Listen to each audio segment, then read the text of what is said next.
चलिए, good evening. Good evening sir. Voice is clear? Yes sir.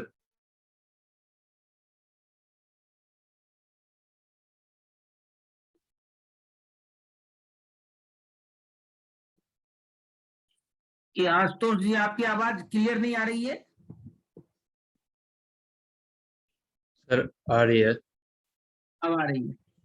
Ji sir, mic पीछे था। क्या बोले? कुछ नहीं सर, माइक तक दूर था मेरा। अब आएगी आवाज। ठीक है, चलिए।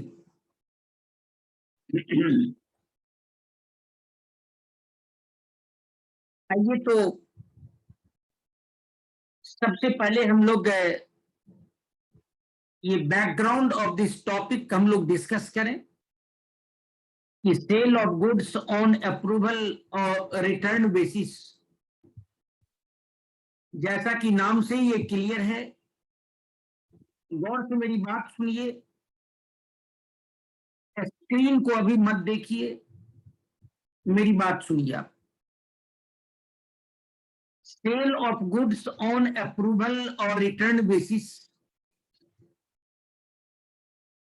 नाम से ही क्लियर है कि हम लोग माल तो बेचते हैं,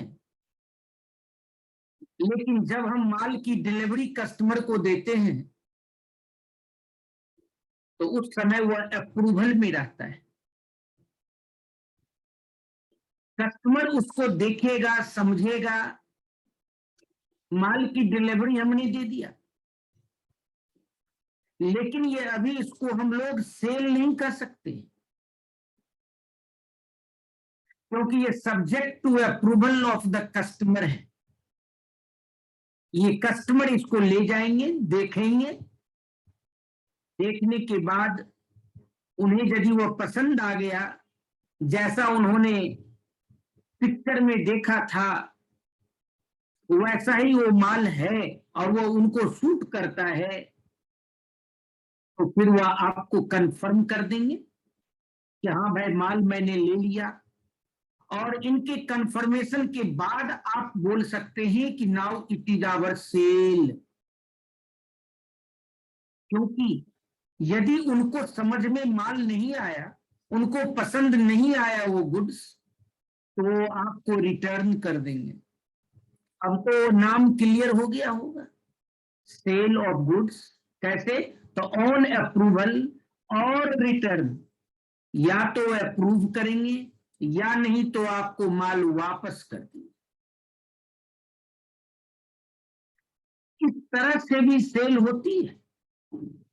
नॉर्मल तो सेल आप जानते हैं कि नॉर्मली जो होती है वो गुड सोल्ड टू कस्टमर, वो तो इमीडिएटली मैं उनको माल हैंड ओवर कर दिया, उनको पोजीशन दे दिया और वह गुड्स की हम लोग ऑनरशिप भी उनको दे दिए, जिसको कहते हैं प्रॉपर्टी इन द गुड्स। हमारे वो गुड्स में जो हमारी ऑनरशिप थे वो भी इमीडिएट ट्रांसफर हो जाती है बायर को, और बायर बिकम्स आवर डेटर, और ये सेल हमारी कंफर्म रेवेन्यू इनकम भी बन जाती है, and we recognise it as income. This is the normal course, ये नॉर्मली यही होता है। But there are certain situation. ऐसा सिचुएशन कब आएगा? ऐसा सिचुएशन तो सबसे पहली बात, इनकी बर्निंग एग्जाम्पल आपके पास अपने हैं। बोले हमारे पास क्या है सर? आज तो आप लोग सब कपड़ा, जितना भी घर का सामान है सब ऑनलाइन मंगाते हैं। बताइए, ऑनलाइन में आप उसकी पिक्चर डिफरेंट एंगल से देखते हैं, सबको पता होगा, चाहे वह फ्लिपकार्ट हो, अमेजन हो, क्या क्या है आज आपको सारी बातों का नॉलेज है, वो सारे ऑनलाइन साइट्स का। वहां पर हम लोग वो माल खरीदते हैं, और वो दो तरह का, या तो पेमेंट कर दीजिए या आपको सीओडी कर लीजिए, कैश ऑन डिलीवरी कर लीजिए और वो माल मंगा लीजिए। माल मंगा करके उसको पैकेट को खोल दीजिए, पूरे सामान को खोल दीजिए, पूरे सामान को देखिए, आपको लगे कि हाँ ये अब देखने में पसंद आया, क्योंकि ये स्क्रीन पर देखने में उसका जो आप पिक्चर देखेंगे और फिजिकल में देखेंगे इसमें डिफरेंस होती है प्राय। यदि आपको वो माल समझ में नहीं आया, वो शर्ट, तो बस रिटर्न ऑर्डर प्लेस कर दीजिए और माल वापस चला गया। अब आपको समझना चाहिए कि आजकल तो ये काफी हो रहा है, लेकिन ये रिटर्न करने की एक पीरियड होती है। आप जो चाहिएगा कि जब मर्जी हो तब वापस करेंगे, ये तो नहीं होगा। आपको एक पीरियड अलाउ किया जाता है, इस पीरियड के अंदर ही आप इसको देखिए, समझिए, नहीं समझ में आता है तो आप वापस कर दीजिए। ये तो एक बर्निंग करंट एग्जाम्पल आपके पास है कि इस तरह की सेल होती है। बताइए, हमारे जो सेलर हैं वह आपसे पैसे भी ले लिए, माल भी डिलीवरी दे दिए, लेकिन वह सेलर उसको इनकम रिकॉग्नाइज नहीं कर सकता है, क्योंकि अभी वह बायर उसको वापस भी कर सकता है, आप उसको वापस भी कर सकते हैं यदि पसंद नहीं आया तो। इसीलिए इस माल को वह सेलर कभी भी इनकम तब तक रिकॉग्नाइज नहीं करेगा जब तक या तो आप कंफर्म कर देंगे यस ओके, या नहीं तो रिटर्न की जो पीरियड है वो पीरियड अभी खत्म हो गई। जब वह पीरियड समाप्त हो गई तब आपको रिटर्न करने का राइट खत्म हो गया, समाप्त हो गई, खत्म हो गई। अब वह सेलर उसको इनकम रिकॉग्नाइज अब करेगा। यही बात आपको आजकल तो खैर काफी हो रहा है। ये चीज हमारी और भी होती है जब आप कोई नया प्रोडक्ट लॉन्च करते हैं। आइए जनरल में आते हैं, ऑनलाइन छोड़ दीजिए, नॉर्मल में आ जाए। आप यदि कोई नया प्रोडक्ट लॉन्च करते हैं मार्केट में तो उनको काफी कंपटीशन का सामना करना पड़ता है, फेस हार्डशिप, माल का बेचना काफी हार्डशिप हो जाता है और वह हमारी कंपटीशन के कारण वह बेच नहीं पाते। ऐसी स्थिति में मार्केट को काउंटर करने के लिए, उसमें लड़ने के लिए वो सिचुएशन से क्या करते हैं, कस्टमर को बोलते हैं कि भाई आप ले जाओ, देखो, समझो, और एक पीरियड हम आपको अलाउ करते हैं, 15 डेज, 20 डेज, जैसा भी होगा, 1 वीक, अलग अलग जैसा भी गुड्स होगा उस तरह का एक पीरियड हम आपको अलाउ करेंगे।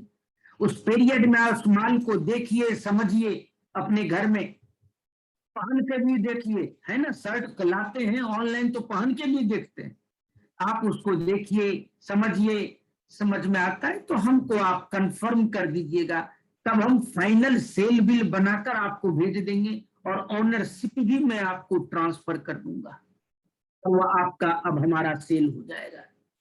यदि आपको पसंद नहीं आता है, तो ये जो पीरियड आपको दिए हैं, इस पीरियड के अंदर ड्यूरिंग दैट पीरियड आप हमें बता दीजिए, हमें पसंद नहीं आया, मेरा माल वापस कर दीजिए। हमारा ही आदमी जाएगा, ले आएगा आपके यहाँ से और वापस कर दीजिए, कोई बात नहीं। मैं आपको माल दिया, वापस आ गया, कोई बात नहीं, हमारा सेल नहीं हुआ। और यदि वो पीरियड खत्म हो गया और आप कुछ नहीं बोले, ना हाँ बोले ना बोले, ना तो आपने अप्रूवल दिया, ना ही आपने वापस किया, और जो हमारी स्टिपुलेटेड पीरियड है, स्टिपुलेटेड मीन्स जो निर्धारित पीरियड है, जो पहले से डिटरमाइंड है, आपको भी मालूम है, वो पीरियड जैसे ही खत्म हुआ तब तो आपको वापस करने का राइट खत्म हो गया। अब हम उस माल को सेल ट्रीट कर लेंगे, बोलेंगे अब ये माल सेल, क्योंकि अब आप वापस नहीं कर सकते, क्योंकि वहां पर साइलेंस एक्सेप्टेंस का इंडिकेशन होता है। क्योंकि बायर यदि पीरियड खत्म हो जाए और कुछ नहीं किया, या नहीं तो कोई ऐसा एक्शन कर दिया जो एक्सेप्टेंस के जैसा ही होता है, जैसे आपको कोई सामान खाने का पैकेट बना के दिए और आपने उसमें से 2 पीस खा लिया, यूज कर लिया, बताइए, बाद में बोलिएगा कि नहीं अब हमको पसंद नहीं है, तो ये तो नहीं होगा। क्योंकि आप यदि ऐसा कोई एक्ट कर देते हैं जो एक्ट एक्सेप्टेंस के जैसा होता है, इसका मतलब आप एक्सेप्ट कर लिए, तो फिर उसको हम लोग सेल कह देते हैं। तो आपने सिस्टम समझ गया, माल बेचते हैं, गुड्स की डिलीवरी हम दे देते हैं और संग संग एक पीरियड फिक्स कर देते हैं। उस पीरियड के अंदर वो माल जिस दिन मुझे अप्रूव कर दिया, यस हमें कंफर्म कर दिया, मैं अब फाइनल सेल बिल बनाकर उनको भेज देंगे। अब वो सामने वाले बायर को अब कहेंगे यू आर माई डेटर, और अब हमारी सेल्स इनकम बन गई। और यदि वापस नहीं पसंद आया, वापस कर दिया, तो कोई बात नहीं, ये माल वापस आ गया, हमारे यहाँ कुछ नहीं, वो एंट्री कुछ नहीं, हमारे यहाँ एंट्री छोड़िए अभी, वो हमारा माल वापस आ गया, हमारा कोई सेल नहीं है, हमारे गोडाउन में फिर से वो माल वापस आ गया। और यदि वो पीरियड खत्म हो गई और आप नहीं बोले, कुछ नहीं बोले, तो फिर हम सेल बिल बनाकर उस माल का हम भेज देंगे और हम कंफर्म सेल की अकाउंटिंग एंट्री कर लेंगे, कहेंगे कि भाई यू आर माय डेटर, और हमारी सेल इनकम बन गई। इस तरह से सेल होती है। तो आपने सेल्स का एक तो रेगुलर और नॉर्मल तरीका आप जानते ही हैं, वो आप देखे हैं। आज ये एक कोई स्पेशल सेल है, ये हमारा स्पेशल टाइप का सेल करने का तरीका है, इसीलिए अब तो हेडिंग से ही क्लियर हो गया होगा। इसका नाम है सेल ऑफ गुड्स, ठीक है। कैसे? तो ऑन अप्रूवल, और नहीं तो रिटर्न, या तो आप अप्रूव कर दीजिए या वापस कर दीजिए। इस बेसिस पर हम माल बेचा करते हैं। इसका मैंने आपको एक बैकग्राउंड बताया, कब ऐसी जरूरत पड़ती है, ये मैं आपको एक बाउंड्री, बैकग्राउंड का बार बार बोलते हैं हम, तो हर एक टॉपिक में आपको बाउंड्री देते हैं, पहले उसकी यूज बताते हैं, प्रैक्टिकल में पहले देखिए कि हाँ सर ऐसा होता है। ये थी हमारी बैकग्राउंड ऑफ दिस टॉपिक। अब मैं आप लोगों से क्वेश्चन करूंगा, आप लोगों से क्वेश्चन नहीं करूंगा, पूछूंगा कि ये बैकग्राउंड के समझने में आपको क्या दिक्कत है वो बताइए, क्या कोई इश्यू है आपको वो बताइए, तब मैं आगे डिस्कस करूंगा।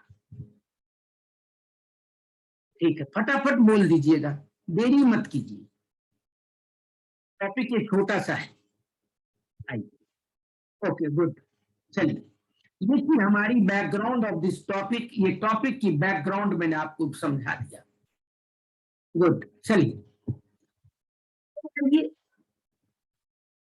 वही बात जो समझाए वही अब ऊपर में बैकग्राउंड लिखे हुए हैं, इसीलिए वो बैकग्राउंड में जब आप जाएंगे तो आप देखेंगे कि हम लोग उसको जैसे वही अब पढ़ के बताने की क्या जरूरत है ना। Under normal course of business, ये नॉर्मल कोर्स में हमारी क्या होती है, ये जो नॉर्मल कोर्स है हमारा, तो नॉर्मल कोर्स में goods are sold, customer is treated as sale immediately, उसी समय इमीडिएटली हम उसको सेल ट्रीट कर लेते हैं। When the goods are sold, वही जो बोले वही लिखा हुआ है, पढ़ने की जरूरत नहीं। दूसरा मैं कहा however when a businessman wants to increase his sale, जब सेल को बढ़ाना हो, या introduce a new product in the market, यानी तो मार्केट में कोई नई प्रोडक्ट लॉन्च कर रहे हैं, तब उनको काफी हार्डशिप होती है और उसको competition prevailing in the market to counter, माने उससे लड़ने के लिए goods are sometimes send to customer on sale और रिटर्न बेसिस, इस पर बेच। ये हमारी बैकग्राउंड जो आपको समझाया वो लिख दिए हैं, जो आप पढ़िएगा। अब मैं बताऊं कि meaning of sale of goods on approval और रिटर्न बेसिस, इसका मीनिंग क्या है। तो मीनिंग तो भाई आप अभी समझे हैं, उसको आप देख लीजिए। गुड सेंट ऑन अप्रूवल और return means goods are delivered to the customer, customer को माल की डिलीवरी देते हैं, विथ ऑप्शन, उसके साथ उनमें ऑप्शन रहता है, टू रिटेन और रिटर्न, रिटेन माने रख लीजिए, नहीं तो रिटर्न माने वापस कर दीजिए, लेकिन कब, विदिन ए स्पेसिफाइड पीरियड, एक निश्चित पीरियड के अंदर आपको हम ये राइट देंगे। यही थी हमारे। अब ऊपर के डिस्कशन को बोलिए, तो हमारा जो फीचर है, ये जो हमारी सेल ऑफ गुड्स और रिटर्न, ये इस सेल का फीचर क्या होता है, देखिए क्या विशेषता क्या है, वही जितना पढ़े उसी को पॉइंट वाइज हमने कर दिया। There is a change in position, सबसे पहली बात तो position of goods one person to another हो जाएगा। सबसे इंपॉर्टेंट बात, it does not involve transfer of ownership, इसमें ऑनरशिप आपको हम नहीं दे रहे हैं, आपको तो दे रहे हैं कि जाइए देखिए समझिए। The ownership is passed only, ये ऑनरशिप आपको कब हम ट्रांसफर करेंगे, when the buyer gives his approval, जब बायर अपना स्वीकृति दे देता है, अप्रूवल दे देगा। और देखिए, और if the goods are not returned within the specified period, और यदि उस पीरियड 15 दिन के अंदर वापस नहीं किए, तो 15 दिन जैसे ही लैप्स करेगा, हम उसको कंफर्म सेल मानेंगे और आपको मैं डेटर बना दूंगा, you are my debtor. The customer does not incur any liability when the goods are merely sent to him। अब तो इसका मीनिंग यही हुआ ना, सिर्फ माल भेजने से कस्टमर हमारा डेटर नहीं बन जाएगा, कस्टमर के ऊपर में कोई लायबिलिटी नहीं है पेमेंट करने की, जब तक वह अप्रूव नहीं करता है या वो पीरियड खत्म नहीं होती है, तब तक उनके ऊपर कोई लायबिलिटी नहीं है। ये थी हमारी। इस तरह के सेल का आप आगे एक एक्ट पढ़ेंगे, आगे आप जब जाएंगे तो एक कानून आपको पढ़ना पड़ेगा, सेल ऑफ गुड्स एक्ट 1930। आप जब आगे बढ़ेंगे, लॉ पढ़ेंगे, तो आपको एक कानून ये भी पढ़ना पड़ेगा। उस एक्ट में भी ये जो बात है, ये सेल जो है, ये सेल जो आप ऊपर पढ़े हैं ना, ये सारी बातें उस एक्ट में भी लिखी हुई है, और एक्ट भी कहता है कि हाँ सही बात है। क्योंकि एक्ट की जरूरत क्यों पड़ती है, क्योंकि ऊपर में लोगों ने रूल बना लिया, और यदि उसको हमारी लीगलाइज नहीं होगा, यदि वह कानूनी मोहर उस पर नहीं लगेगा, तो लोग अपनी मर्जी से काम करेंगे। कानून का तो यही काम है ना, कि एक सिविलाइज्ड सोसाइटी बनाना है, किसी रूल्स के मुताबिक काम करना है, नहीं तो फिर वही हो जाएगी, हम तो बोला नहीं था, पैसा देना होगा, आपस में ही लड़ेंगे, तब तो जिसकी लाठी उसकी भैंस वाली बात हो जाएगी, सिविलाइज्ड सोसाइटी हो जाएगी। इसलिए हर एक जो हमारी चीज है उनको कानूनी रूप दिया जाता है, कि यदि उसमें कोई एक पार्टी अपने कहे हुए बातों से पीछे हट जाएगा, तब वह आदमी क्या करेगा, जो हमारा एग्रीव्ड पर्सन है, जो हमारा एग्रीव्ड है, जो दुखी है, जो जिसको कष्ट हुआ है, वो कोर्ट का सहारा ले सकता है, और ये एक्ट के मुताबिक अपनी जस्टिफिकेशन मांग सकता है, अपना जस्टिस मांग सकता है। इसलिए से एक्ट पर थोड़ा मैं बोल दिया, सेल्स ऑफ गुड्स 1930 मैंने 1930 में ये बना था, समय समय पर इसमें अमेंडमेंट होते रहते हैं। उस एक्ट में भी वही 3 बात है, देख रहे हैं, फॉलोइंग कंडीशन आर सेटिस्फाइड, यही कंडीशन होगा तब हम बोलेंगे सेल ऑन अप्रूवल बेसिस है। देखिए, when he signified his approval और एक्सेप्टेंस टू द सेलर, वही 3 बात है। और नहीं तो ही डज सम एक्ट, नहीं तो ऐसा कोई काम कर दिया जो काम इस बात को इंडिकेट करता है कि आप तो मान लिए, बात को आप समझ मान लिए हैं, नहीं माने तो ऐसा एक्शन क्यों लिए आप? होता है ना, कोई आदमी बोलता नहीं है, वो ऐसा एक्ट कर देता है, तब तो बोलने के बराबर ही है। जैसे बोला ना कि आपने शर्ट लिया, शर्ट को पहनना शुरू कर दिया, अरे भाई आपको नहीं पसंद था तो एक बार पहन के रख देते, आपको 3 दिन से देखते हैं पहन रहे हैं, इसका मतलब क्या हुआ? इसका मतलब है कि आप 3 दिन पहन के वापस कीजिएगा, ये तो नहीं होगा। आपने ऐसा एक्ट किया कि आप ट्रांजैक्शन को अडॉप्ट कर रहे हैं, स्वीकार कर रहे हैं, एक्सेप्ट कर रहे हैं। He does not signify his approval or acceptance to the seller, but retain the goods. Notice of rejection आप उसको रख सकते हैं और नोटिस ऑफ रिजेक्शन आप दे सकते हैं, या नहीं तो on expiry of the specified time. वही बात जो आप ऊपर पढ़े हैं ना, वही बात इसमें है। मैं थोड़ा इसको कानून से जोड़ दिया, इससे संबंधित, इससे रिलेटेड हमारे एक्ट में क्या प्रोविजन है वो भी मैं थोड़ा सा आपको ज्ञान दे दिया इसके बारे में। देखिए ट्रांजेक्शन यही है हमारा। अब यदि इन सब सारी बातों को सुनिए, अब नीचे हम नहीं ले जाएंगे, नीचे तो आपको हम बाद में आपको नीचे ले जाएंगे, नहीं तो फिर आप स्क्रीन ही देखते रहिएगा।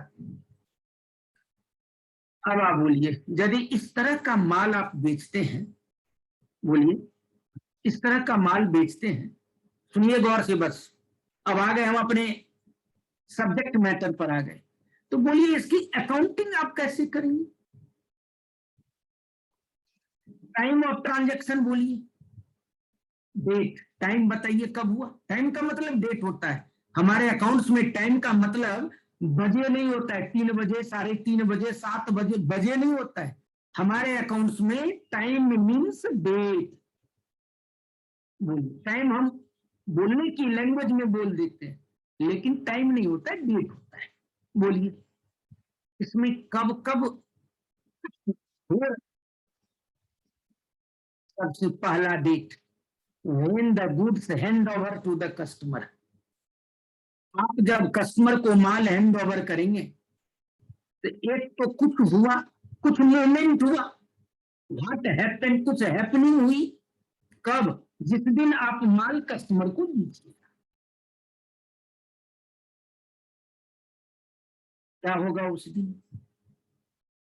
भाई सीधे तो नहीं बोलेंगे माल लो उठा के ले जाओ, ऐसा तो नहीं कीजिएगा, आप ही दुकानदार बनिए ना। क्या बोलिएगा? कम से कम एक नॉर्मल पेपर भी तो रखिएगा जिस पर क्या क्या माल ले जा रहा है, उसका पूरा डिटेल, और उसका हमारा प्राइस क्या है। कौन सा प्राइस? Selling price.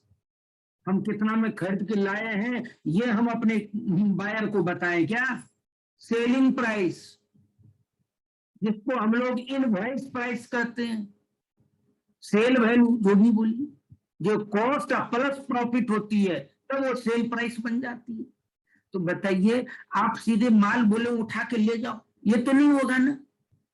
क्या होगा? उस माल का एक कागज पर डिटेल तो बनाइएगा। बिल जो होती है वो बिल का नाम होता है इनवॉइस। बिल का दूसरा नाम, जैसे सेल बिल तो बोलेंगे सेल इनवॉइस। कितना सुंदर नाम है। इन माने अंदर, अब वॉइस माने आवाज।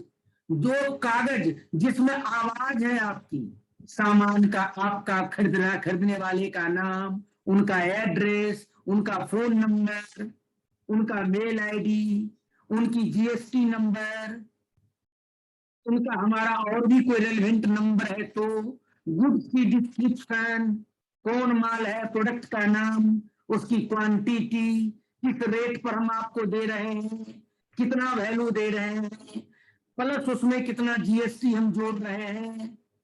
कहने का अर्थ हुआ वो सारी बातों का उसमें कागज में लिखा रहता है। उस कागज को आप जनरल भाषा में क्या कहते हैं? बिल है। बिल बोल सकते हैं, सेल बिल है। और जब माल खरीद के लाएंगे तो बेचो, सामने वाला आपको देगा जिससे खरीदे हैं, वो आपके लिए क्या होगा? Purchase bill. यस। अब मैं आपको बताना चाहा कि अब बताइए ये जो पूरा डिटेल आपको लिखा हुआ है ये क्या हुआ? आवाज ही है ना। इसलिए इसका कितना सुंदर नाम रखा, sales invoice. VOICE, voice. Voice माने आवाज होता है, इन माने अंदर। कितना सुंदर नाम है।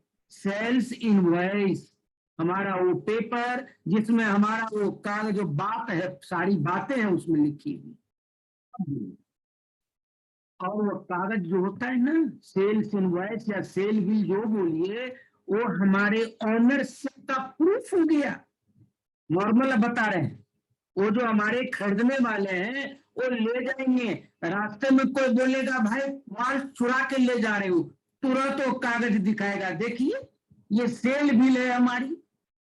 वो हमारी ओनरशिप की डॉक्यूमेंट होती है।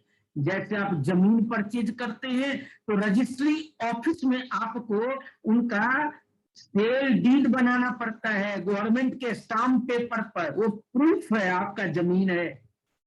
लेकिन यहाँ पर जब माल बेचते हैं तो खरीदने वाले को एक प्रूफ तो देना पड़ेगा, और हम बेच रहे हैं इस बात का भी तो प्रूफ है।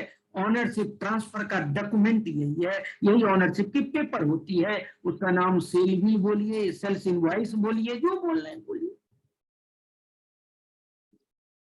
तो मैं कहा कि अभी जो आप इस सिस्टम पर जो पढ़ रहे हैं, इस सिस्टम पर जब आप माल हैंड ओवर कर रहे हैं, आज के डेट में दे रहे हैं, तो बताइए जब दे रहे हैं तो सीधे उठा के बोलेंगे ले जाओ, ये तो नहीं होगा भाई। कोई डिटेल तो आप बनाओगे, और वो डिटेल आप क्या बनेगा, वो डिटेल वही कागज बनेगा जिसमें पूरा डिस्क्रिप्शन रहेगी, हमारे गुड्स की डिस्क्रिप्शन, बायर का डिस्क्रिप्शन, और हमारे गुड्स की डिस्क्रिप्शन इन डिटेल सब रहेगी उसमें, सेल प्राइस पर रहेगी।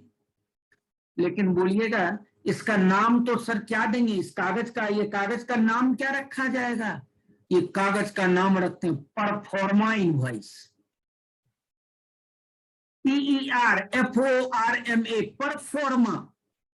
परफॉर्मा का मतलब ये इनवॉइस नहीं है, इनवॉइस जैसा है, क्योंकि अभी तो ऑनरशिप हम ट्रांसफर नहीं कर रहे हैं, इसीलिए आज हम वो कागज जो बना के देंगे वो वैसे ही बनेगा, इनवॉइस ऐसे बनता है, सिर्फ नाम हमने अलग कर दिया, इसका नाम द परफॉर्मा इनवॉइस। और यदि फाइनल ऑनरशिप के साथ माल बेचेंगे तब उसको कहते हैं इनवॉइस, वो सेल्फ इनवॉइस बन गई हमारी। बनता सारा डिटेल वही रहता है, सिर्फ हमारा नाम बदल दिया। तो वो डिटेल तो आप जो ले जा रहा है माल, उसको तो आप ये बना करके देंगे, और ऊपर से उस पर रिसीविंग तो करवाएंगे कि हाँ भाई माल ले जा रहा है। तो बताइए जिस दिन आप ये इस बेसिस पर, इस कंडीशन पर आप माल दे रहे हैं, उस दिन तो आप उनको ये हैंड ओवर कर देंगे, और ये परफॉर्मा इनवॉइस आप बनवा लेंगे। एक तो आज कुछ हुआ माल ले गया, अब कब होगा? अब एक होगा रिटर्न कर दिया, तो एक एक इवेंट तो वहां भी हुआ। एक इवेंट कब कब होगा? हम लोग अपने बुक्स में तो इवेंट की रिकॉर्डिंग करते हैं, तो बोलिए घटना कब कब घटा? घटना को ही तो लिखते हैं, इवेंट को ही तो हम लोग लिखते हैं। हमारी इवेंट पहला दिन तो ये हुआ कि माल ले गया, एक घटना वह उस दिन भी हुआ। 2-4 दिन के बाद उसको पसंद नहीं आया, माल वापस कर दिया, उस दिन भी घटना घटी। हुआ तीसरा कब होगा? जब वो हमारा माल वापस नहीं किया, वो हमें खबर भेज दिया, कंफर्म कर दिया कि हाँ भाई ये मैं ले लिया, मुझे पसंद आ गया, तो एक दिन वो भी एक घटना घटी, जब कंफर्मेशन आ गया, अप्रूव हो गया।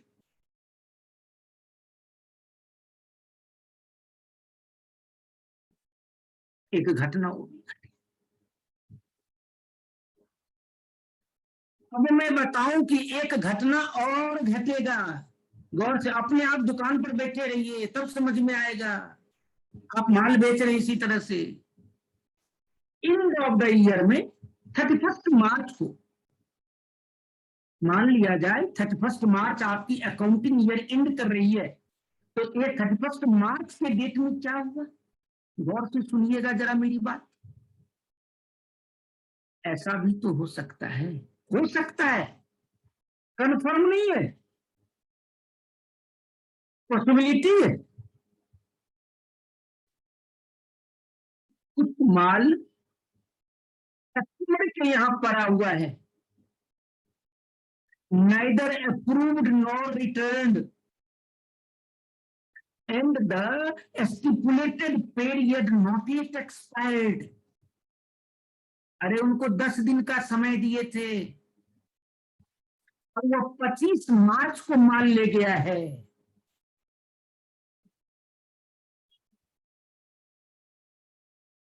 31 मार्च को आप अपना हिसाब कर रहे हैं, अकाउंट्स फाइनल कर रहे हैं। बताइए 31 मार्च के डेट में ये जो 25 तारीख को भेजा हुआ माल था, ये माल तो क्या हुआ, इसका पीरियड हमारा 5 अप्रैल को खत्म होगा, क्योंकि 10 दिन का पीरियड हम दिए थे, 5 अप्रैल को जाके पीरियड खत्म होगा। तो 31 मार्च के डेट में अभी तक इसका पीरियड कहाँ एक्सपायर किया, अप्रूव भी वो नहीं किया, रिटर्न भी नहीं किया, पीरियड भी खत्म नहीं हुआ। बताइए माल तो उसके यहाँ है, कस्टमर के यहाँ। अब बताइए तो 31 मार्च के डेट में तो एक घटना यही होगा, क्या होगा,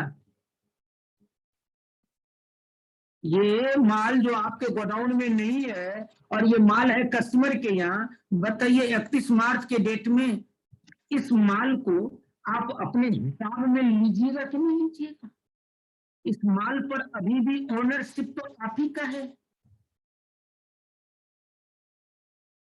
इस माल का 31 मार्च के डेट में आपको अपने स्टॉक में लेना पड़ेगा, आपकी एसेट कहीं जाएगी, क्योंकि आपके गोडाउन में तो माल नहीं है, खरीदा हुआ माल था, परचेज डेबिट में है, तब ना माल दिए उसको,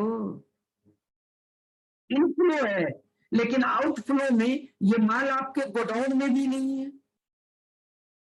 और ये माल आपके सेल्स में भी नहीं है, क्योंकि आउटफ्लो तो दो ही चीज है, या तो बिकेगा या रहेगा, तो सेल में भी ये इंक्लूड नहीं है, स्टॉक इन हैंड में भी ये नहीं है, क्योंकि ये तो कस्टमर के हाथ में है माल, इसकी पीरियड भी खत्म नहीं हुई है।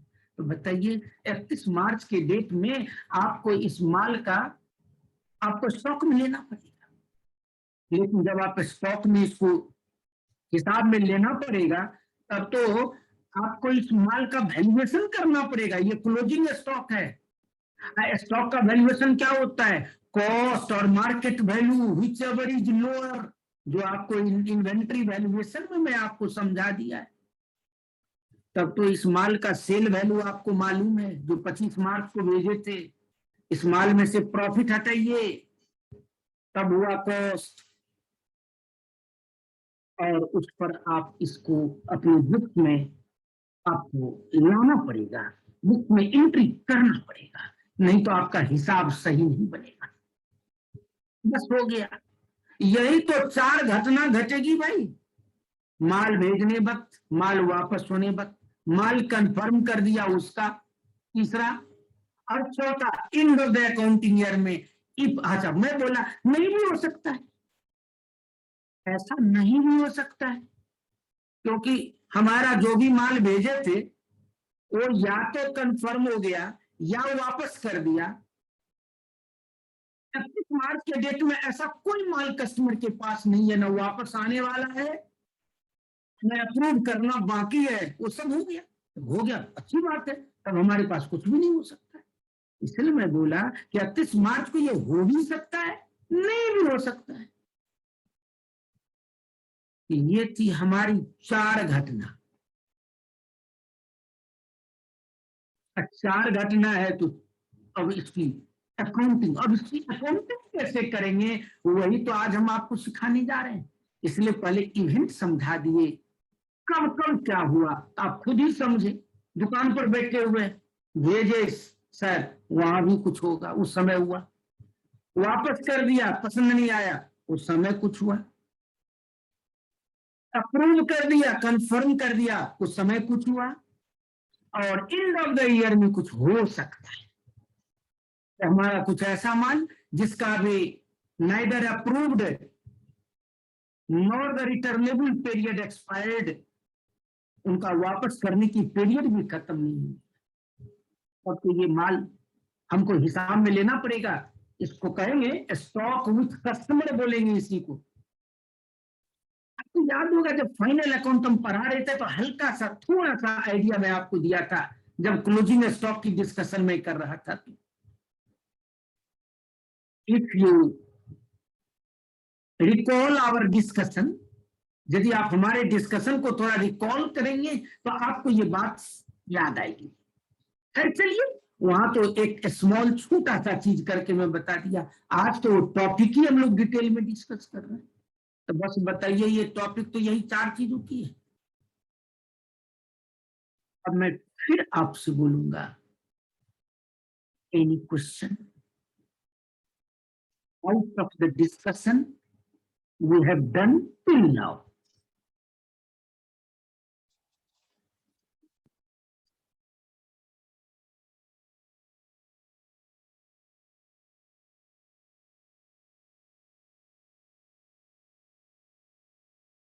सर हम क्लास में हैं, बात करते हैं।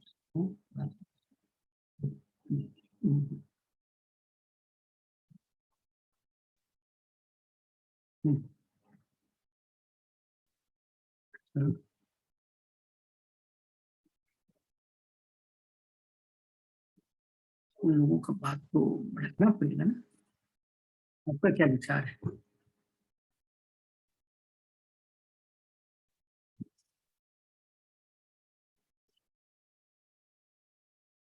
ज्यादा अच्छा तो वही रहेगा, क्योंकि 2 आदमी एक बार है, अब अगले टर्म में तो हमको लगता है 2 निकल ही जाएंगे।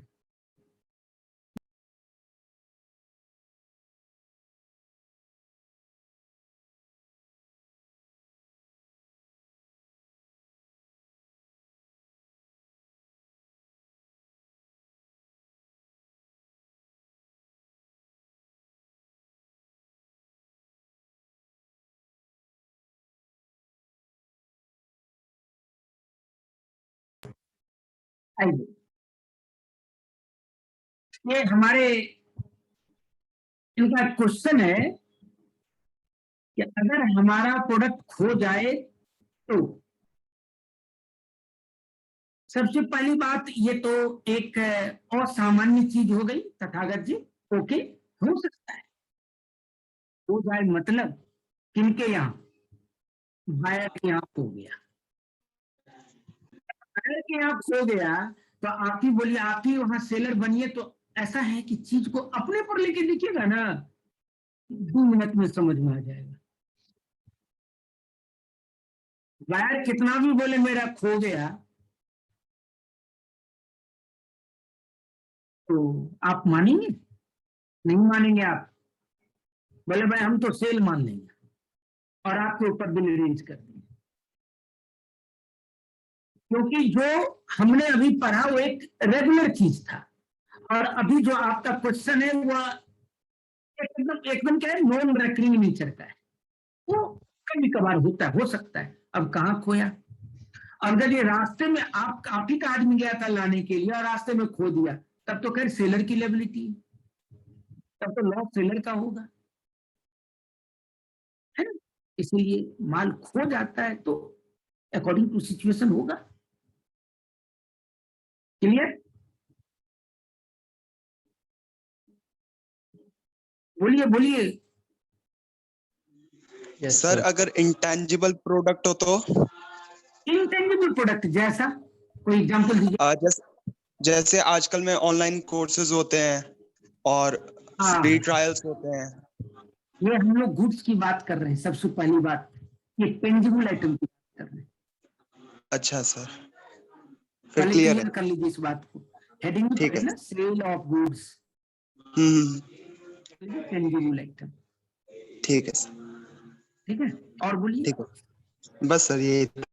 हाँ चलिए, लेकिन क्वेश्चन थोड़ा एक बिना साइड का हो गया। इस तरह का विचार मन में आए ना, तो इस विचार को थोड़ा डिस्करेज कीजिए। हम लोग जो टॉपिक पढ़ते हैं ना, वो टॉपिक पर कंसंट्रेट करें तो ज्यादा अच्छा है। ओके, नो इशू, मन में क्वेश्चन आना चाहिए, बट वैलिड क्वेश्चन आना चाहिए रिलेटेड टू द टॉपिक। चलो कोई बात नहीं, आप बच्चे हैं, आ सकता है आपके मन में, आप पूछिए, नो इशू। चलिए आगे बढ़े। तो अभी तक जो मैंने आपको कहा उसमें कोई डाउट यदि है तो मुझे बताया जाए। क्योंकि हम लोग अकाउंटिंग किसका करते हैं? इवेंट का करते हैं। इवेंट कब हुआ? यही 4 बातें, माल भेजा उस समय, वापस आ गया उस दिन, जिस दिन कंफर्म कर दिया उस दिन, और जब पीरियड एक्सपायर कर गया अब कुछ नहीं बोला तो उस दिन मैंने उसको कंफर्म मानेंगे। चौथा हो गया। 5वां, तो 5वां तो मे और मे नोट कब? End of the accounting year में हो भी सकता है, नहीं भी हो सकता है।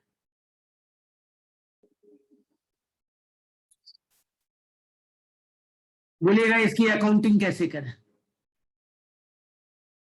अकाउंटिंग कैसे करेंगे? अब अकाउंटिंग करेंगे तो अकाउंटिंग में हम आपको बोले कि आप इस तरह का सेल कितना करते हैं, वॉल्यूम क्या है आपका। कहने का अर्थ हुआ थोड़ा मोड़ा करते हैं या रेगुलर करते हैं या उससे भी ज्यादा करते हैं, वही ज्यादा करते हैं, यही सेल करते हैं। तब तो हमारी जो अकाउंटिंग की प्रोसीड्यूर है एंट्री वही होगी जो हम आपको भी बताएंगे, लेकिन हमारा जो मेंटेनेंस सिस्टम होगा, हमारा जो बुक्स मेंटेन करेंगे इससे रिलेटेड, वो थोड़ा थोड़ा डिफरेंट। क्यों होगा वो तो अपने आप फील करेंगे आप बाद में। इसीलिए मैं आपको बताना चाहा कि अब आप कैसा माल बेचते, कितना बेचते हैं। तो एक तो हो गया कैजुअल, कभी कभार बेचते हैं। दूसरा हम लोग रेगुलर बेचते हैं, फ्रीक्वेंटली बेचते हैं, फ्रीक्वेंटली, काफी फ्रीक्वेंसी है इस तरह के माल बेचने का।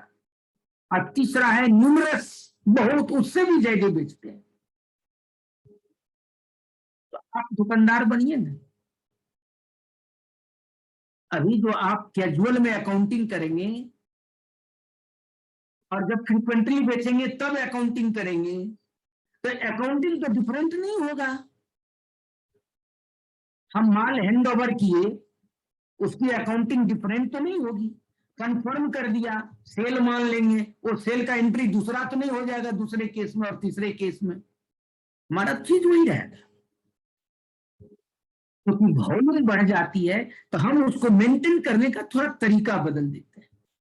आइए हम पहले कैजुअली पढ़े। मान लिया जाए आप कैजुअल करते हैं, कम करते हैं, कभी कभार इस तरह का माल बेचते हैं, तो क्या होगा? ट्रांजैक्शन बहुत कम होता है इसका। क्या करेंगे? जिस दिन आप माल बेच रहे हैं, हैंड ओवर कर रहे हैं उसको अप्रूवल बेसिस पर, उसी दिन हम लोग इसको सेल्स की एंट्री बोल देंगे। सेल्स बोल देंगे।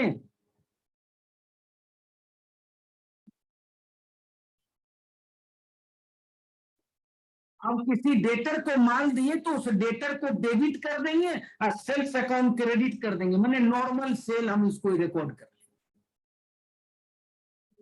आप बोलेंगे कि सर ये तो आप गलत कर रहे हैं। गलत हो रहा है, मैं भी कह रहा हूं, क्योंकि आज जब माल उसको हैंड ओवर किए तो हमारा माल सेल नहीं था। ये जब कंफर्म करेगा तब सेल होगा, आज तो हम उसको हैंड ओवर ही कर रहे हैं, तो आज हम नॉर्मल सेल्स की एंट्री कैसे कर देंगे? आप कभी कभार ये करते हैं, क्यों क्यों कर देंगे? अब इसका रीजन सुन लीजिए। हम आज नॉर्मल सेल की एंट्री ही उसका कर देंगे। एंट्री गलत हो रही है ये भी हमें पता है। ड्यूरिंग द ईयर हम बहुत सारी चीजें गलत करते हैं। एंड ऑफ द ईयर में जब हम फाइनल अकाउंट बनाते हैं, उस समय हम उसकी एडजस्टमेंट करके उसको करेक्ट पोजीशन में ले आते हैं।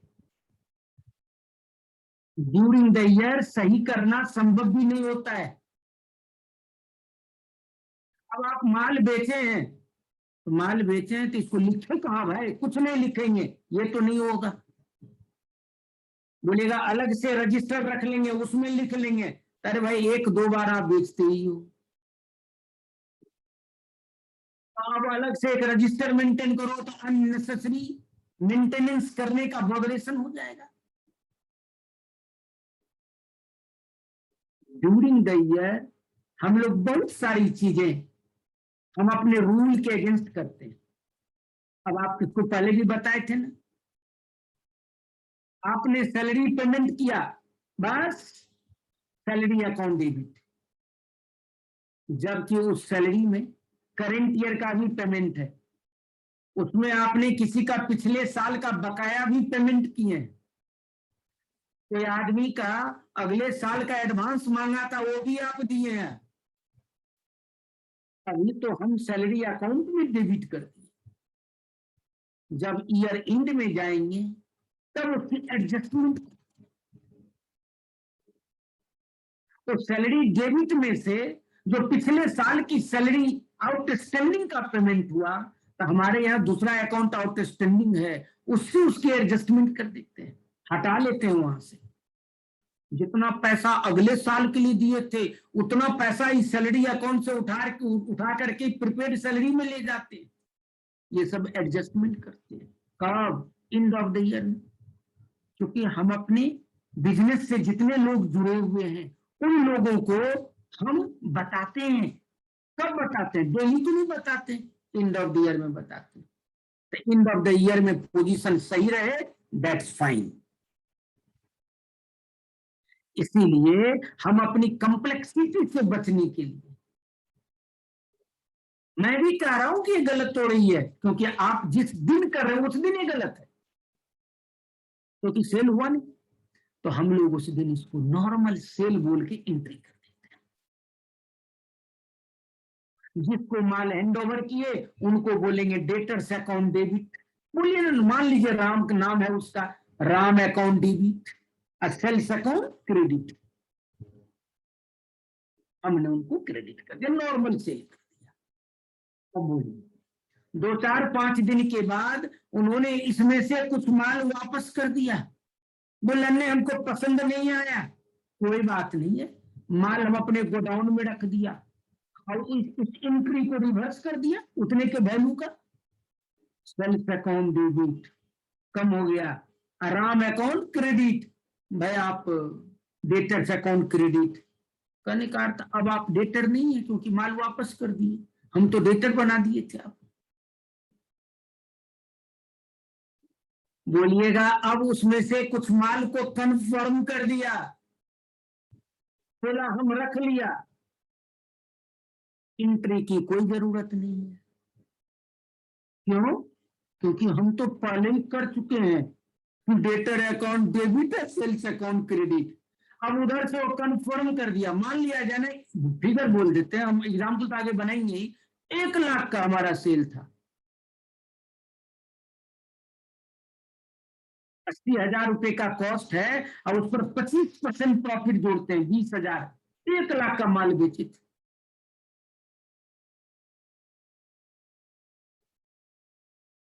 एक ही पार्टी है, Ram account debit sales account credit 1 lakh कर दी, रिटर्न बेसिस पर हमने बेचा था। 2-4-5 दिन के बाद इन्होंने 15,000 का माल वापस कर दिया, एंट्री कर लेंगे। सेल्स अकाउंट को डेबिट कम हो गया हमारा, आराम अकाउंट को क्रेडिट कितना जी 15,000, अब राम डेटर में कितने रह गए 85,000, और सेल्स अकाउंट क्रेडिट में भी रह गया 85,000। अब बोलिए, ये 85,000 के माल को उसने कंफर्म कर दिया, अब हम ले लिया, एंट्री की क्या जरूरत? वो तो ऑलरेडी बुक्स में रिकॉर्ड ही है, डेटर बनाई हुआ है, सेल बनाई हुआ है, अब दोबारा एंट्री करने की क्या जरूरत? कोई जरूरत नहीं, महसूस कीजिए आप। yes.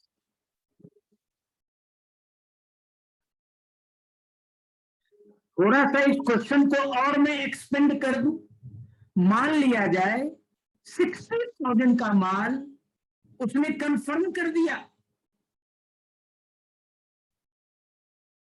कि हम ले लिया, तो ठीक है 60,000 का हम एंट्री कुछ नहीं करेंगे।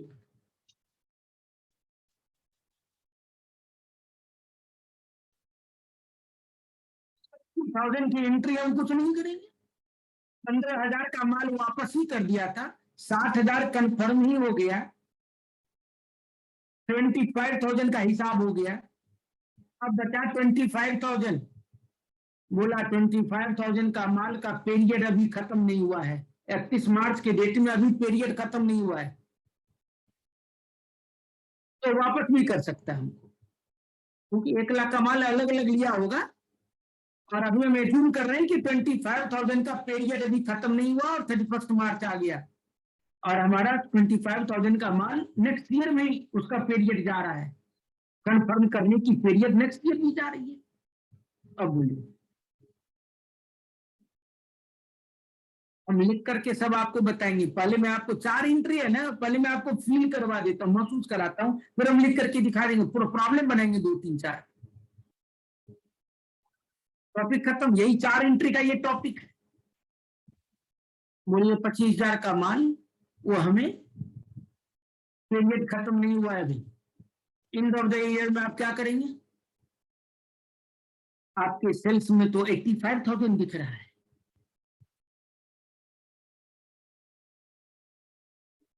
1 लाख क्रेडिट था, आपने डेबिट किया 15,000, तो 85,000 क्रेडिट में दिख रहा है, और डेटर भी 85,000 है, उसमें से 60,000 कंफर्म हो गया, तो चलिए एंट्री क्या, एंट्री करने की जरूरत नहीं। लेकिन 25,000 का माल का भी पीरियड खत्म नहीं हुआ, नेक्स्ट ईयर में वो लैप्स करेगा, तो बताइए अब आप क्या करेंगे? 31 मार्च को पहले 25,000 का रिवर्स कर देंगे, सेल से हटा देंगे, ईयर एंड है, क्या करेंगे हम लोग? सेल्स अकाउंट को डेबिट, राम अकाउंट को क्रेडिट, ये यदि इसको हम लोग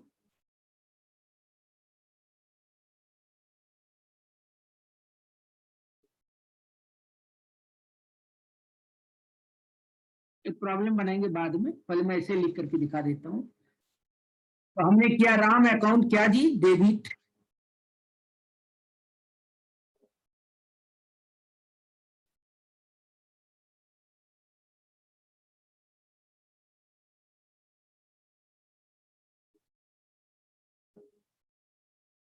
राम अकाउंट डेबिट, ये हमने 1 लाख कर दिया, और sales account credit 1 lakh,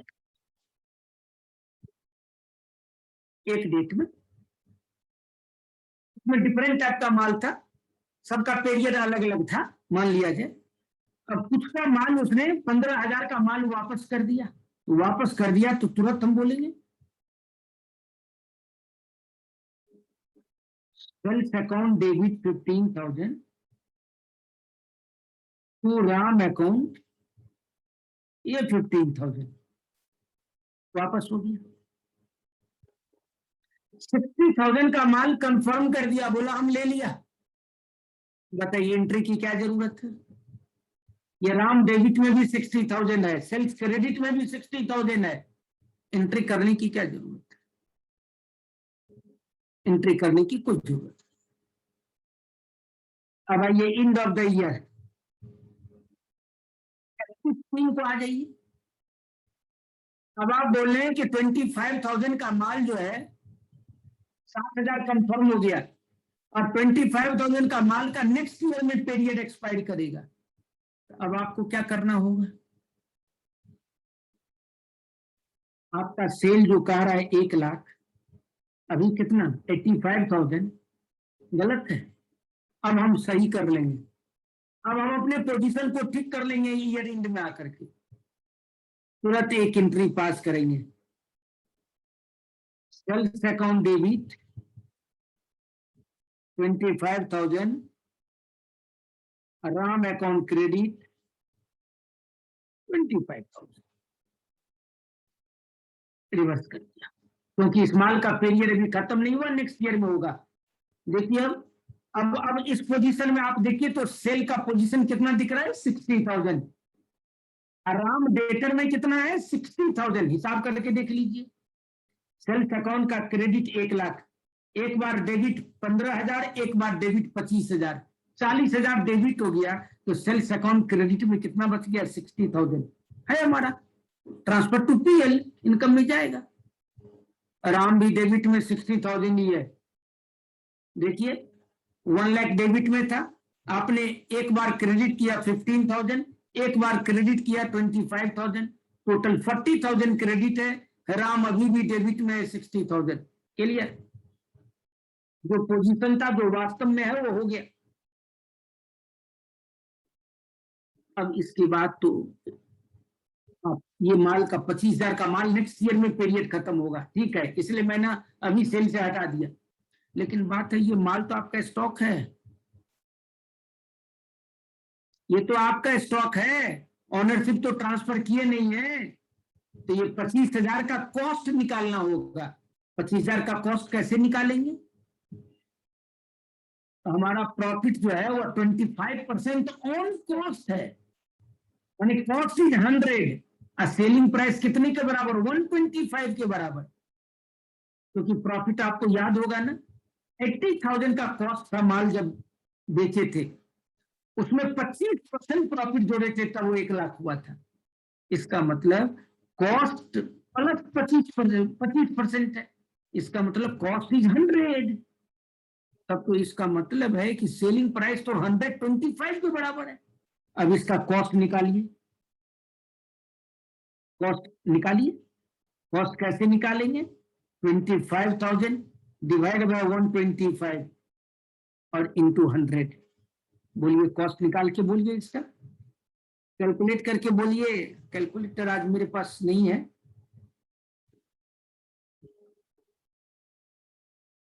$25,000 divided by 125 into 100 मतलब 20,000।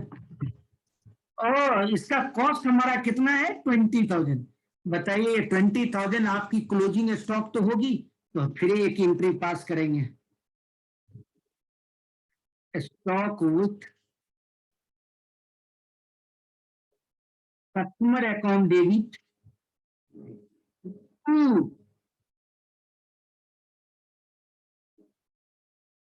परचेज या नहीं तो ट्रेडिंग।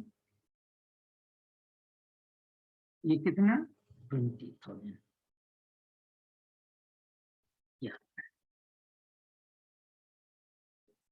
यही मैं आपको बताना चाहा कि आप लिख करके देखिए, यही तो 4 बातें होगी जो आप अकाउंटिंग कर रहे हैं। तो मैंने कहा ना कि 80,000 का माल ये तो था 80,000 प्लस 25% ऑन कॉस्ट, इस पर हम माल देंगे। तो ये मैं आपको बताना चाहा कि देखिए इसकी यही 4 अकाउंटिंग है। ईयर एंड में आकर के हमारी पोजीशन एकदम सही बता रही है, बस हो गया। कहा भी जाता है दिन भर का भटका हुआ आदमी यदि शाम को सही सलामत घर आ जाए तो उसे भटका हुआ नहीं कहते हैं। कहावत भी है ना, दिन का भूला हुआ आदमी शाम को घर वापस आ जाए तो उसे भूला हुआ नहीं मानते हैं। वही बात यहां भी है। ड्यूरिंग द ईयर हम अपने अकाउंटिंग कॉम्प्लेक्सिटी से बचने के लिए हम लोग उसको कर, इसीलिए जब हम कर रहे थे ना 1 लाख की एंट्री, हिसाब से देखिए तो गलत था, क्योंकि आप फेल का कैसे दिए? कंफर्म तो हुआ नहीं, लेकिन कम्प्लेक्सिटी से बचने के लिए हम लोग ये कर दिए। ईयर एंड आते आते जिस समय हमें चाहिए उस समय तो सही पोजीशन हमने बता दिया। अब आप लोगों की बारी है, चैप्टर कंप्लीट है, अब प्रॉब्लम बनाना है। आप मुझे बताइए।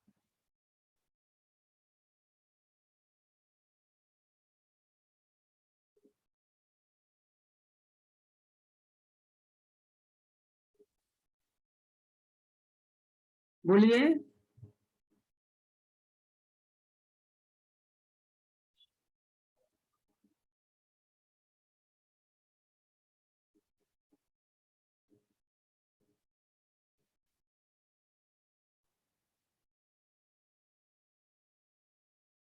हेलो।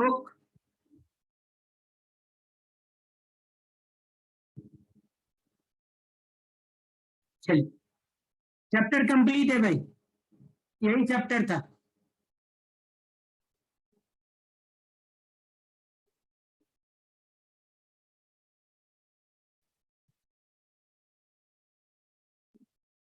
अब मैं ऊपर आपको बता दूं, देखिए यही आप कह रहे थे ना, जो एंट्री आप बोले थे, देखिए अकाउंटिंग टेक्निक। अब मैं थ्योरी आपको दिखा दूं थोड़ा, देखिए एक है कैजुअली, एक है फ्रीक्वेंटली, और एक है न्यूमरसली। बहुत होता है। आइए हम एक एक करके बात करें। कैजुअली यदि करते हैं तो क्या बोलते हैं? When goods are sent on sale return basis, क्या बोलेंगे? कस्टमर अकाउंट डेबिट या रिसीवेबल अकाउंट डेबिट या राम अकाउंट डेबिट, जो बोलना है बोलिए, टू सेल्स। देखिए इनवॉइस प्राइस पर, माने सेल प्राइस पर। व्हेन गुड्स आर रिजेक्टेड और रिटर्न, एंट्री रिवर्स कर देंगे। दोनों बात कर सकते हैं, या तो रिटर्न इनवर्ड में ले लीजिए, या नहीं तो देखते हैं सेल्स अकाउंट को डेबिट कर दीजिए। रिटर्न इनवर्ड को भी लीजिएगा तो आपको पता है ना कि वो फिर जाके सेल्स में कम हो जाएगा, क्योंकि ईयर एंड में रिटर्न इनवर्ड भी सेल्स में से ही कर सकते हैं। इसीलिए आप रिटर्न इनवर्ड को भी ले सकते हैं, या नहीं तो हम तो बोले सेल्स को ले लीजिए। सेल्स अकाउंट डेबिट मारिए और कस्टमर अकाउंट को क्रिएट कर दीजिए, अभी करके दिखाए थे। When goods are accepted at invoice price, invoice price पर वो स्वीकार कर लिया, वही 125 रुपए पर माल ले लिया, नो एंट्री। एंट्री की कोई जरूरत नहीं भाई। हाँ, कभी कभी क्या होता है कि वो स्वीकार बोला कर लिया, देखिए होता है कभी कभी, हो सकता है, नॉर्मली नहीं होता है, हो सकता है। क्या हो सकता है? कभी कभी वो उसको बोलते हैं कि सुनो भाई, उस माल का स्कार्सिटी हो गया। अब वो जो माल ले गया वो कहता है नहीं नहीं चलिए हम 125 रुपया पर रखेंगे माल। हम बोले नहीं नहीं, अब 130 रुपया देना होगा तुमको। ऐसा होता है कभी कभी। कभी कभी उससे कम नहीं होता है, मान लिया जाए को बुलाया, यार माल वापस कर रहे हो, अरे थोड़ा कम कर दोगे तो रख लेंगे हम। ऐसा भी हो सकता है कि उसको बोले कि अच्छा ठीक है भाई 120 रुपया दे देना। तब तो आप बोलिएगा सर यदि 130 रुपया हम उससे ले रहे हैं तो 125 पर तो हम यहाँ पर डेटर बना ही दिए, 125 पर 30 रुपये का और मुझे डेटर बना देना है। देखिए हाइयर प्राइस पर देंगे तो 25 डिफरेंस इन प्राइस, देख रहे हैं ना, 25 रुपए का एक और सेल्स बढ़ा देंगे और उधर हम डेटर बढ़ा देंगे। और यदि लोअर कम पर होता है तो फिर 5 रुपया का रिवर्सल एंट्री कर देंगे, सेल्स अकाउंट को डेबिट कम कर देंगे, माने 120 पर कर देंगे और रिसीवेबल अकाउंट को क्रेडिट। तो हो तो ऐसा बोले ना, रेगुलर नहीं होता है, कभी कभार होता है। आप भी बिजनेसमैन बनो ना, बोला यार 120 में दे देंगे, रख लो। माने सामने वाले को थोड़ा थोड़ा पसंद है, थोड़ा थोड़ा नहीं है, लेकिन जैसे उसको लालच मिला चलो 120 में मिल जाएगा, अब रख लेते हैं चलो। तो इसलिए दोनों जो बात मैंने कहा ना, ये दोनों बात जो मैंने कहा, ये मे और मे नोट हो सकता है रेगुलर फाइनेंस।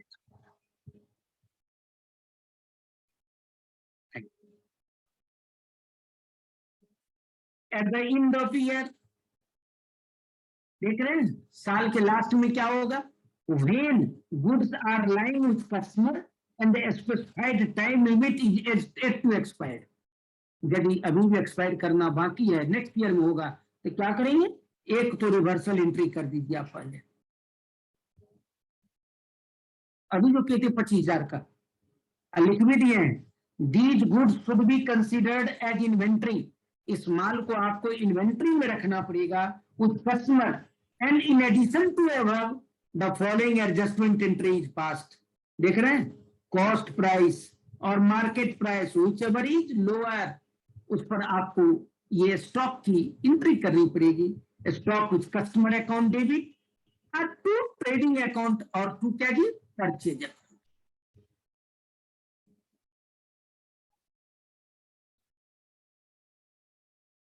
सुनिए बहुत इंटरेस्टिंग चीज है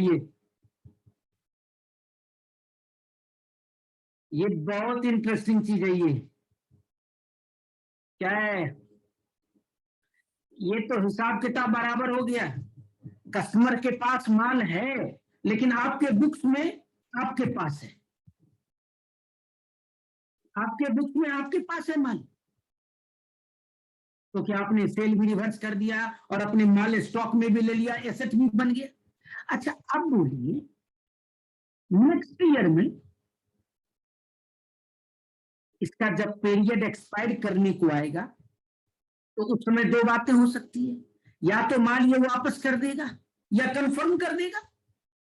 मान लिया जाए माल वापस कर देता है अगले पीरियड में, नो एंट्री इज रिक्वायर्ड, आपको एंट्री करने की जरूरत नहीं है क्योंकि ये रिवर्सल ऑलरेडी आप कर चुके हैं, ये माल को ऑलरेडी आप अपने स्टॉक में ले चुके हैं, फिजिकल माल वहां से आपके पास आया तो एंट्री की क्या जरूरत है।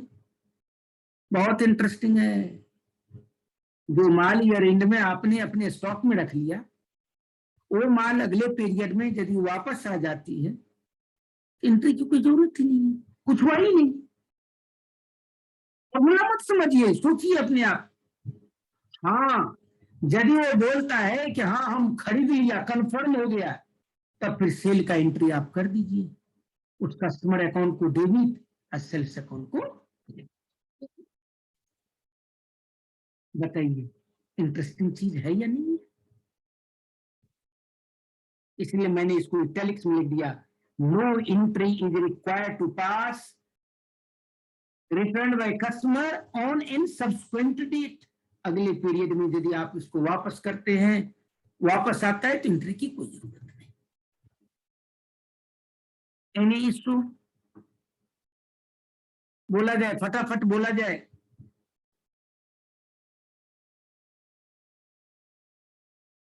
जल्दी बताया जाए, अब प्रॉब्लम बनाएंगे, दैट्स ऑल।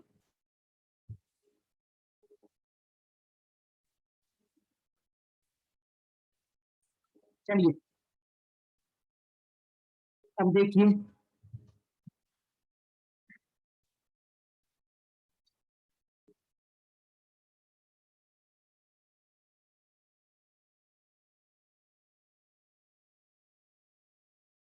ये भी हम नहीं इसको इरेज कर रहे हैं, इसका नाम हम दे रहे हैं सेल्फ एग्जाम्पल, जो मैं आपको समझाने के लिए बोला। आइए देखिए, ये बड़ा सिंपल सा क्वेश्चन है जो आपको अब बनाए ना, अभी जो समझाए थे ना फिगर लेकर के, वही है ये। देखिएगा, CE sends goods to his customer on sale or return basis. The following transactions took place during 2019. देखिए सितंबर 15 को हमने sent goods to customer on sale और return basis at cost plus 33.1/3%, total 1 lakh. ये 1 लाख सेल प्राइस है, cost नहीं है। उसका breakup आपको दिया, कॉस्ट ऑफ प्लस 33.33% जोड़ के हम बेचते हैं माल। गुड्स रिटर्न बाय कस्टमर 40,000 का माल वापस कर दिया, क्या बोलेंगे 1 लाख एंट्री क्या करेंगे। Customer account debit, sales account credit, कितना जी 1 लाख। 40,000 का माल वापस कर दिया, reverse entry, sales account debit, customer account credit, कितना जी 40,000। Received letter of approval from customer, 40,000 माल का अप्रूवल हमें लेटर आ गया कि हम पसंद कर लिया, रख लिया, नो एंट्री इज रिक्वायर्ड, कोई एंट्री की जरूरत नहीं है। और बोलता है 31 दिसंबर, ये हमारी ईयर एंड है, ये हमारी अकाउंटिंग ईयर एंड कर रही है, goats with customer awaiting approval, इसका अप्रूवल अभी प्रतीक्षा में है, पीरियड खत्म नहीं हुआ है, 20,000 है। ओ तब तो 20,000 को रिवर्स करना होगा, 20,000 का रिवर्सल करना होगा, सेल्स अकाउंट को डेबिट और कस्टमर अकाउंट को क्रेडिट। लेकिन रिवर्सल सिर्फ कर देने से नहीं होगा, इसका कॉस्ट निकालना पड़ेगा और आपको अपने एसेट में लेना पड़ेगा स्टॉक। बोलिए ये 20,000 का कॉस्ट निकालिए, कैसे निकालेंगे, 20,000 डिवाइडेड बाय 133.33 इंटू 100, है ना हमारा 20,000 का कितने के बराबर है, तो कॉस्ट प्लस 33 मतलब 133 के बराबर है। तो 20,000 डिवाइडेड बाय 133.333 इंटू 100 और 15,000 कितना हो गया हमारा, ये 15,000 का स्टॉक होगा हमारा। बोलता है सीई रिकॉर्ड सेल और return transaction as ordinary sale, ordinary sale के तरह लिखते हैं हम लोग। You are required to pass the necessary journal entry in the books of seal, assuming that accounting year closes on 31st December. और 31st December हमारी accounting year है। क्या इसको जर्नल एंट्री लिखें कि अभी जो बोले थे वही है?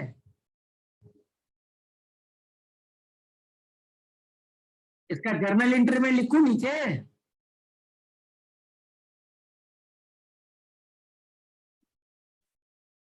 आप लोगों से पूछ रहे हैं हम।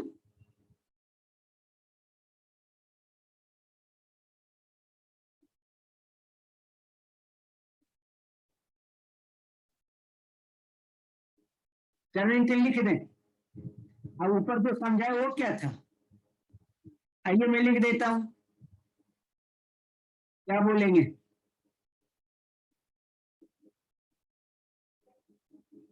डेट डाल दीजिए, customer account debit to sales 1,00,000। ये कब का डेट है? सितंबर 15। उसके बाद क्या था? अक्टूबर 20 को माल वापस किया।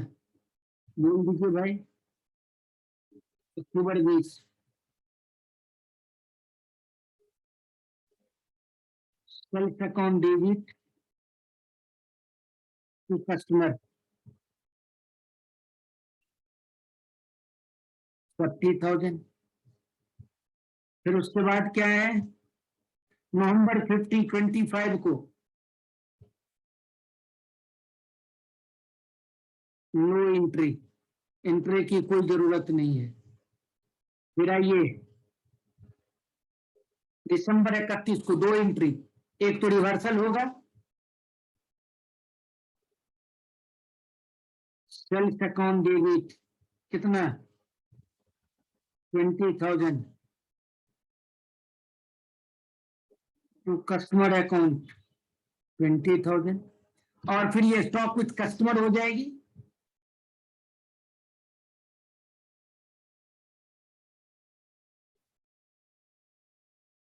डेबिट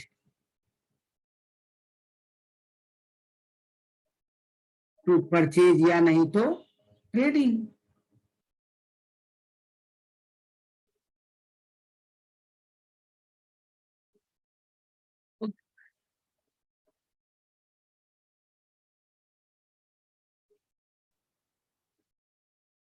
बोलिए एनी क्वेश्चन?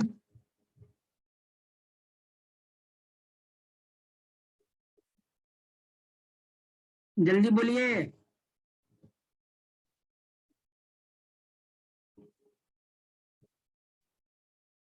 टॉपिक क्लोज है।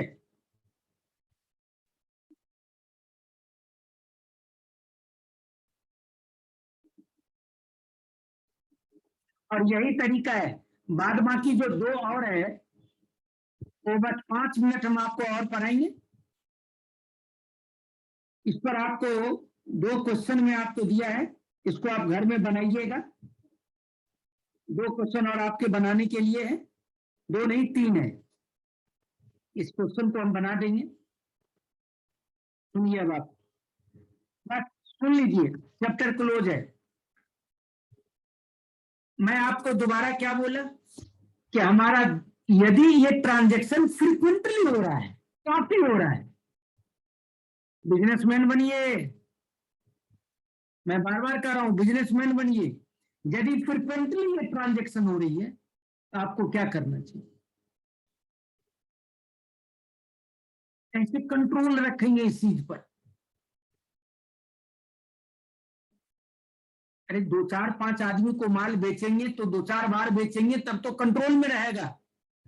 लेकिन आपने 1,000 आदमी को बेच रहे हैं माल, फ्रीक्वेंटली यही माल बेच रहे हैं, आप बताइए कैसे कंट्रोल रखेंगे?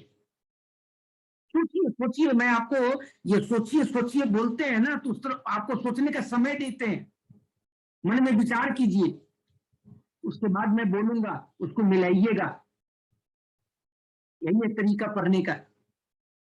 तब आपको लगेगा यस यस यस सही बात है, हमारी थिंकिंग सही थी।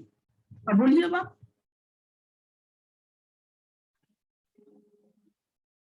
500 आदमी को माल बेचते हैं, काफी न्यूमरस ट्रांजेक्शन हमारे पास, फ्रीक्वेंटली बेचते रहते हैं। लेजर में अकाउंटिंग अपनी जगह है, वो करेंगे हम सर।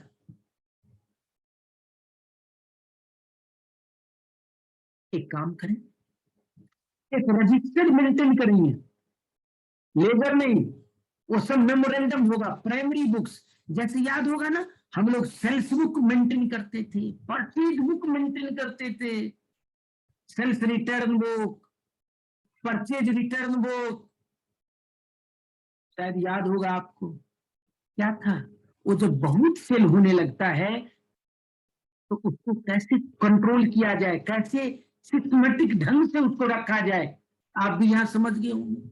सर एक रजिस्टर रख लेंगे, उस रजिस्टर में 4 कॉलम बना देंगे, गुड सेंट उसका डिटेल एक कॉलम में, सीरियल नंबर, पार्टी का नाम, कितना अमाउंट, एक सीरियल नंबर।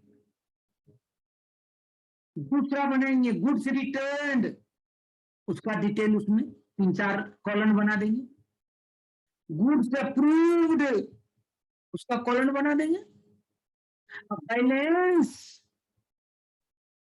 और एक कस्टमर का वो मेंटेन करेंगे हम, एक लाइन में पूरा। मिस्टर राम है, उनको भेजे थे, कितना का वापस आया, कितना अप्रूव हुआ, कितना बैलेंस है जिसका पीरियड अभी खत्म नहीं हुआ है, कहने का अर्थ हुआ पूरा डिटेल हम लोग रिकॉर्डिंग कर लेंगे, कंट्रोल रहेगा ना। 500 आदमी को माल बेचते हैं, तो बताइए इतना मोटा रजिस्टर रखेंगे और सबको उसमें लिख करके, अरे आप दिन भर काम करते हैं तो कितना हमेशा जाके डेबिट किट में ना कर दीजिएगा, तो वो पॉकेट में इतना बड़ा कागज रखते हैं, किसी को दिया, कागज निकाल के लिख दिया इसमें दिया, अरे तुरंत जाकर के डेबिट किट कर देंगे, ये तो संभव नहीं है ना। तो वो जो रफ में हम लोग रखते हैं ना, ये समझिए वही मेमोरेंडम बुक्स है।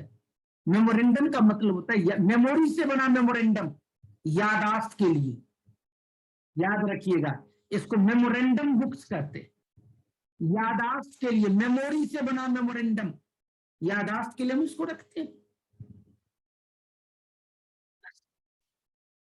बोलेगा अब लेजर में क्या लाएंगे, डेबिट किट के फॉर्म में क्या लाएंगे, आपको वो सजेशन देंगे।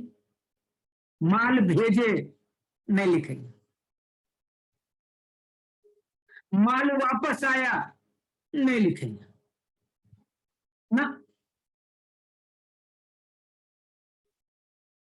पहले वाले तरीके में आपको अलग में कुछ नहीं रखते थे, इसीलिए हम लेजर में ही सब कुछ रखते थे। अभी हम लोग अलग में रफ में रख रहे हैं, फिर हम लेजर में नहीं रखेंगे। माल भेजा नहीं लिखेंगे, एंट्री नहीं करेंगे, माल वापस आ गया तो गोडाउन में आ गया और रजिस्टर में भी लिख दिए आ गया, माइनस हो गया उतना। हाँ, अप्रूव कर दिया, इसकी एंट्री कर, अप्रूव मैंने फाइनल सेल हो गया, customer account debit, sales account एकदम अप्रूव्ड सेल्स। बोलिएगा बैलेंस आ गया साल के लास्ट में, तो उसका भी एक ही एंट्री होगा, कॉस्ट निकाल के, क्या निकाल करके, उसका प्रॉफिट हटा करके कॉस्ट पर एक एंट्री होगा। रिवर्सल की कोई जरूरत नहीं है, क्योंकि हमने सेल का एंट्री नहीं किया था, तो रिवर्स कौन चीज करेंगे, मैंने 2 ही एंट्री होगा। एक अप्रूव होने पर और एक हमारी closing stock with customer, profit हटा के जो कॉस्ट बचेगा उसकी एंट्री कर लेंगे, stock with customer account debit to purchase या ट्रेडिंग अकाउंट। कहानी का जब आपका फ्रीक्वेंट सेल हो, न्यूमरस सेल हो, इसी तरह हम लोग मेमोरेंडम बुक्स मेंटेन कर लेते हैं और उसमें पहले लिख लेते हैं, अब बस तब बुक्स में तब हम पूरा नहीं लाते।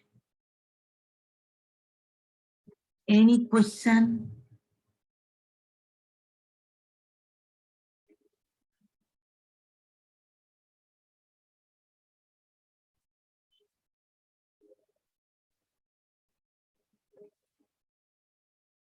एक बात आप लोग समझे ना, एक बात मैं आप लोगों से पूछना चाहता हूं, छोटी सी बात है, क्या समझने का तरीका फील करना है या नहीं?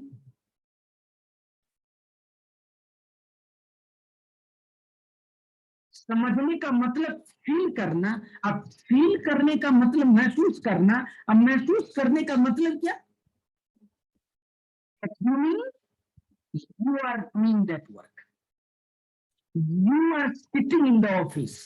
You are selling the goods on that basis. आप हमारे बात से अग्री हैं तो यस बोलिए।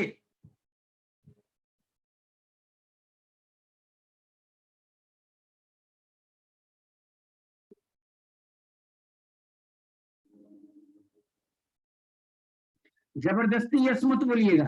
समझ में मेरी बात आए तो बोलिए। ये एकमात्र बेटर वे में समझने का यही तरीका है। फील कीजिए, आप दुकान पर बैठिए, देखिए, देखिएगा, यू विल ऑटोमेटिकली अंडरस्टैंड। क्योंकि आप बच्चे हैं, आइडिया नहीं है तो ठीक है, मैं आपको बताऊंगा, तब आप अपने आप पर लीजिएगा। यार सर ठीक कहते हैं, यही तो तरीका है लिखने का। तब आप फील करते हैं। बताइए, ऐसे पढ़ने पर आदमी कभी भूलेगा?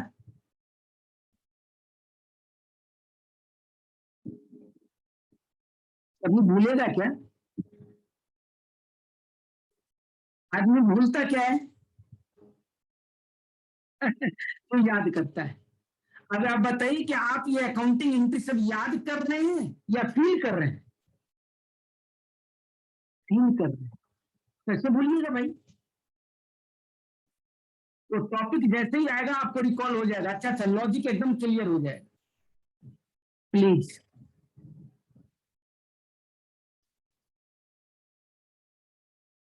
ऐसे ही पढ़िए।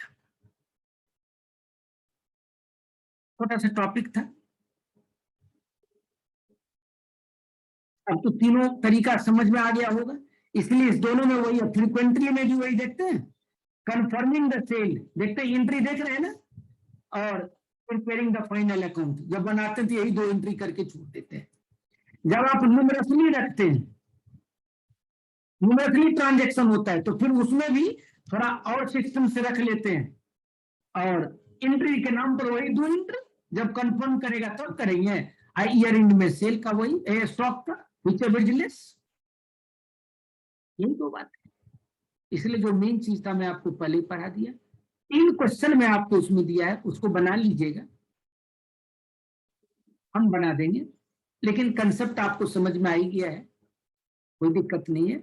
मैं बना दूंगा, मैं 5 मिनट लगेगा मुझे कभी। अब वैसे दूसरा टॉपिक हम पढ़ाएंगे आप।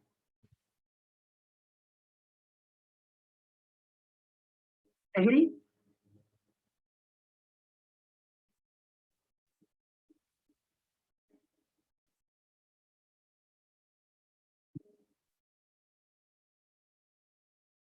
एकदम इसी तरह से पूरे अकाउंट्स का धीरे धीरे आइडिया हम दे देंगे, अच्छे ढंग से समझ जाइएगा। कल हम लोग दूसरा टॉपिक फिर पढ़ेंगे, आपको हम फिर शेड्यूल कर देते हैं, क्लास को शेड्यूल कर देंगे। और ये क्वेश्चन को बनाइएगा। आज क्लास को यहीं पर क्लोज करें। कुछ कहना है तो कहिए आप लोग।